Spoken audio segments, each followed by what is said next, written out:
እንኳን ደስ አላችሁ። ዳጣ እንግዲህ የናታንን ጥያቄ ተቀብላለች ማለት ነው። ዳጣ ድሮም ብትሆን እንግዲህ ናታንን ትወደዋለች። ለምን ብትል እንደሚታወቀው ከሱ ጋር ስትሆንና ከሱ ጋር ስታሳልፍ ጊዜ ያው ፊሊንግ ተሰምቷታል። ነገር ግን አሁን ላይ ዳጣ የራሷን ፍቅር የደበቀችውና እንግዲህ ከናታን ጋር መሆን ያልፈለገችበት ምክንያት ለምንድነው? አቢጌል እህቷ ስለሆነች አቢጌል ናታንን እንደምትወደው ስለምታውቅ ነው የምትረቀው እንጂ ድሮም ቢሆን ናታንን ጠልተው አይደለም። ይህንን ነገር ደግሞ ናታን አልተረዳላትም። ነገር ግን አሁን ላይ ግን ናታን አንድ የሚገርም ጥያቄ ጠይቋታል ማለት ነው።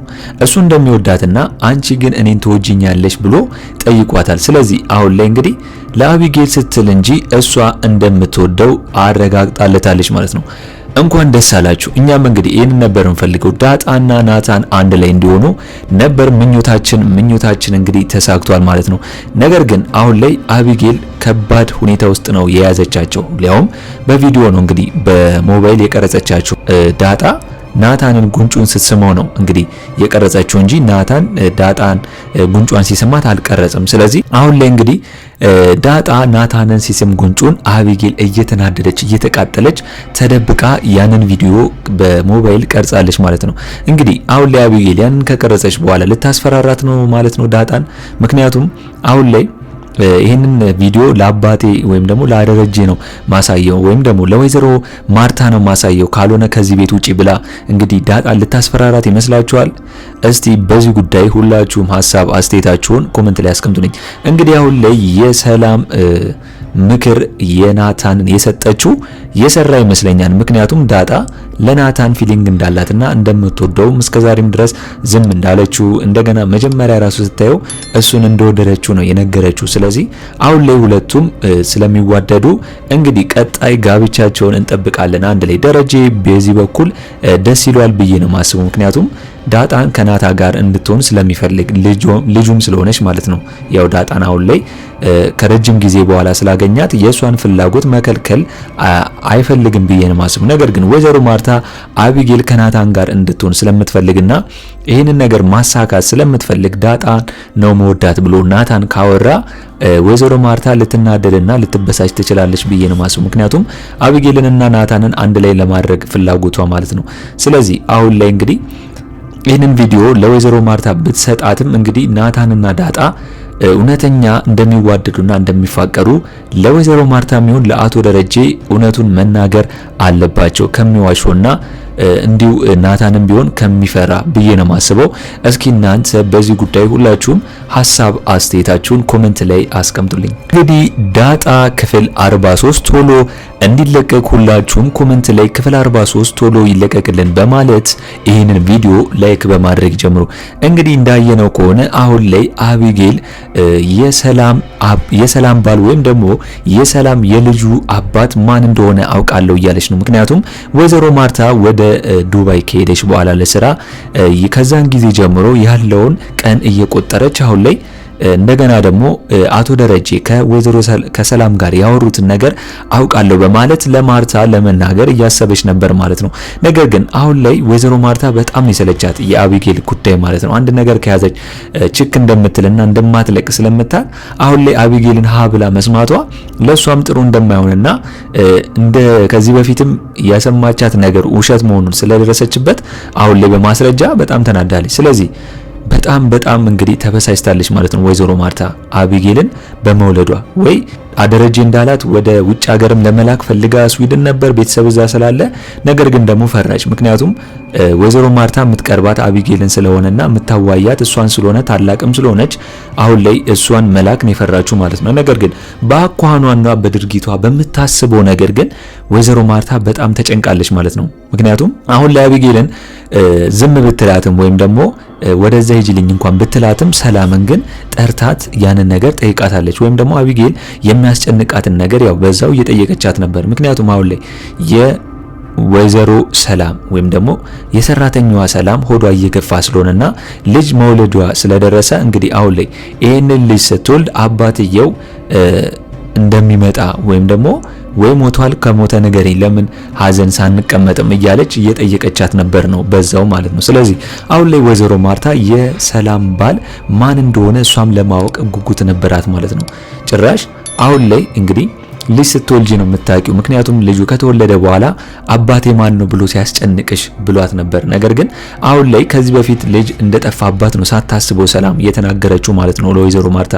ይህንን ነገር ግን አሁን ላይ ለወይዘሮ ማርታ ከነገረቻት ወይዘሮ ማርታ ሰላም ከዚህ በፊት ልጅ ወልዳለች እንዴ ብላ ልታስብ ትችላለች ብዬ ነው ማስበው። ጠይቃትም ነበር። ነገር ግን አሁን ላይ ምንም ሰላም ትክክለኛ መረጃ ለወይዘሮ ማርታ ስላልሰጠቻት፣ ነገር ግን በራሷ መንገድ ከዚህ በፊት ልጅ ወልዳ የጠፋባት አለ ብላ ነው የምታስበው። ምክንያቱም ወይዘሮ ማርታን ስለጠየቀቻት ወይዘሮ ማርታ በዚህ ጉዳይ ደንግጣለች። ምክንያቱም እንዴት ይሄ ነገር ሊሆን ይችላል ብላ ስላሰበች ማለት ነው። ስለዚህ አሁን ላይ እንግዲህ ይሄ ነገር ወይዘሮ ማርታ ከሰማች በኋላ ያው ሰላምን ብታስጨንቃትም ወይም ደግሞ አባቷ ማን እንደሆነ ወደፊት መናገርሽ አይቀርም አስቢበት ብትላትም፣ ነገር ግን አሁን ላይ አባቷ ወይም ደግሞ የልጇ አባት የሰላም የልጅ አባት አሁን ላይ እንደሞተ ቁጠሩ ብላ ነው ለወይዘሮ ማርታ የነገረቻት። አሁን ላይ ሰላም የተናገረችው ነገር ወይዘሮ ማርታ ከዚህ በኋላ እንዳትጠይቃት ወይም ደግሞ ከዚህ በኋላ እንዳትጨቀጭቃት ይሆናል ብዬ ነው ማስበው። እስኪ እናንተስ በዚህ ጉዳይ ሁላችሁም ሀሳብ አስተያየታችሁን ኮሜንት ላይ ማስቀመጣችሁ እንዳረሱ።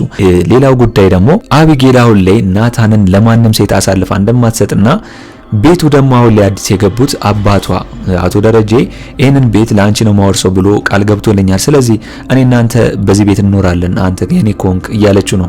ጭራሽ በገንዘብ ልትደልለው ናታንን የፈለገችው። ነገር ግን ናታን አሁንም ቢሆን አቢጌልን አይወዳትም። መቼም አሁን ላይ አቢጌል እልህ ነው እንጂ ፍቅር አልያዛትም። እሱም ይሄንን ነው የሚላት። አቢጌል አሁን ላይ እልህ ስለሆነ ፍቅር የሚይዘው ወይም ደግሞ አንቺ እኔ ሳልወድሽ ከማገባሽ የሚወድሽን አንቺ ብትመርጭና ብታገቢ ይሻላል እያላት ነው። አሁን ላይ ናታን ዳጣንም ቢወድም ለአቢጌል ግን እንግዲህ እንደ እህት እየመከራት ነው የሚገኘው ማለት ነው። ነገር ግን አሁን ላይ አቢጌል እንግዲህ ከናታን ውጪ ወደ ውጪ እያለች ነው ያለችው። ነገር ግን ናታን አሁን ላይ እሷን የሚቀበላት አይመስለኝም ብዬ ነው ማስበው። አቢጌል እንግዲህ ዳጣ ላይ መጥፎ መረጃ ወይም ደግሞ መረጃ መያዝ ነው እየፈለገች ያለችው። ምክንያቱም ያንን መረጃ ከያዘችና ዳጣን ከዚህ ቤት የምታስወጣበት አንድ መረጃ ካገኘች ወዲያው ነው የምታስፈነግላት ብዬ ነው ማስበው። ነገር ግን ሚሳካላት አይመስለኝም ነገር ምክንያቱም አሁን ላይ ለዳጣ ነው ደረጀም ቢሆን የሚያደላው ሰላምም ቢሆን ሐሳቧ ዳጣ ከናታን ጋር እንዲሆን ፍላጎቷም ስለነበረ አሁን ላይ አቢጌልን ማንንም አይሰማትም ብዬ ነው ማስበው። ምክንያቱም አሁን ላይ አቢጌል ይሄን ቪዲዮ ቀርጻ ሁለቱ እየባለጉ ነው ብላ አውቃ ወይም ደግሞ ዳጣ ናታንን እያስከደደችው ነው ሳይወዳት ብላ ይሄንን ነገር እንደ ወንጀለኛ አውቃ ዳጣን ልትፈርጃት ትችላለች በቤተሰቡ ፊት ለፊት ብዬ ነው ማስበው። ነገር ግን በኔ በኩል አቢጌል ይሄ ተንኮሏና ይሄ ስራዋ አይሳካላትም ብዬ ነው ማስበው። እናንተም እስቲ በዚህ ጉዳይ ሁላችሁም ሐሳብ አስተያየታችሁን ኮሜንት ላይ ማስቀመጣችሁ እንዳረሱ። አሁን ላይ እንግዲህ ሌላው ጉዳይ ደግሞ አሁን ላይ ውሃ እንግዲህ ከማይሆን ሰው ወይም ደግሞ ትምህርት ቤት ካገኘችው ሰው ያንን መርፌ ተቀብላ ይዛ መታለች ማለት ነው። እንግዲህ ያ መርፌ ምንድነው ሐሺሽ ወይም ደግሞ ትራማዶል ምናምን ያ እየተወጉ ሐሱስ ውስጥ የሚከት ነገር ነው። እንግዲህ አሁን ላይ ወይዘሮ ማርታ የነሳችው ሐሳብ በጣም ደስ የሚልና ወላጆች ልጆቻቸውን ሁልጊዜም ከትምህርት ቤት ሲመጡና ሲሄዱ መከታተል እንዳለባቸው ነው። ምክንያቱም አሁን ላይ ከባድ ሁኔታ ውስጥ ነው ያሉት።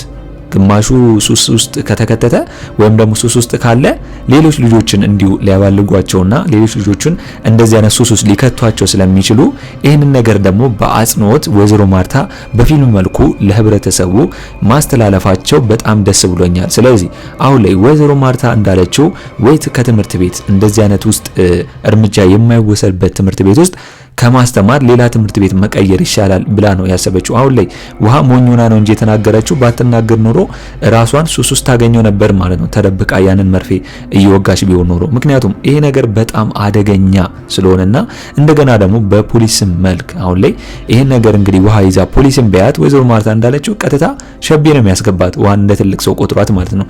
ስለዚህ ውሃ ሆና ነው እንግዲህ ይሄንን ነገርም አምጥታ ለወይዘሮ ለምጥን ስትነግራት ሰምታ እንግዲህ ወይዘሮ ማርታ አምጩ ብላ ያየችው ማለት ነው።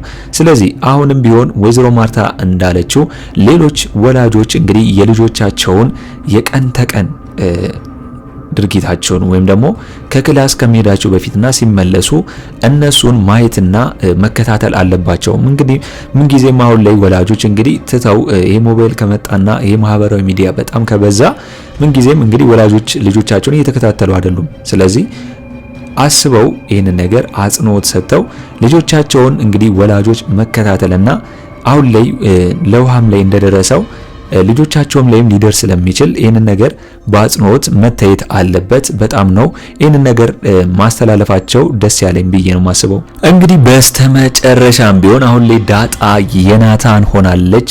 እስቲ ሁላችሁም ደስ ያላችሁ ኮመንት ላይ በጣም ደስ ብሎናል እያላችሁ ኮመንት ማድረጋችሁ እንዳረሱ። ምክንያቱም ፍላጎታችን ዳጣና ናታንን አንድ ላይ እንዲሆኑና ዳጣም እንግዲህ እስከ መቼ ፈርታ አቢጌልን ስሜቷን ደብቃ መኖር የለባትም ብዬ ስለማሰብ አሁን ላይ እውነቱን መናገሯ በጣም አሪፍ ሀሳብ ነው ብዬ ነው ማስበው። ናታንም እንግዲህ ዳጣን እየወደዳት እያፈቀራት እሷ የማትወደው ከሆነ ሀሳቡን ቀይሮ እንደ እህትነት ነው ማይሽ ብሎ መናገሩ ራሱ በጣም ትልቅ ነው። እንደገና ደግሞ ሰላምም ቢሆን አሁን ላይ ሁለቱ ክብረ ንጽህናቸውን ጠብቀው በጋብቻ እንዲጋቡና ከጋብቻ በፊት ምንም አይነት ግንኙነት እንዲያደርጉ መምከሯ ራሱ ሰላም ለወደፊት ላሉት ወጣት አሪፍ ነው ብዬ ነው ማስበው። እስቲ አሁን ላይ ደግሞ እንግዲህ አቢጌል የቀረጸችው ቪዲዮ እነሱን ለማስጠጣትና እነሱን ተንኮል በዛ ቪዲዮ ለመስራት ነው። ነገር ግን አቢጌል ተንኮለኛ ስለሆነች መቼም ቢሆን አይሳካላትም ብዬ ነው ማስበው። እስኪ እናንተ በዛሬው በዳጣ ክፍል ያላችሁንና የተሰማችሁን ሀሳብ አስተያየታችሁን ኮሜንት ላይ ማስቀመጣችሁ እንዳረሱ። በኔ በኩል እንግዲህ የዛሬው አስተያየቴ እነን ይመስል ነበር። ለቻናሌ አዲስ ከሆናችሁና ሰብስክራይብ እስካሁን ያላደረጋችሁ ካላችሁ ሁላችሁም ሰብስክራይብ በማድረግና የደውል ምልክቱን በመጫን ቤተሰብ እንድትሆኑን በአክብሮት እንጋብዛለን። በቀጣይ ክፍል እስከምንገናኝ ድረስ መልካም ቆይታ ይሁንላችሁ። ቻው ቻው።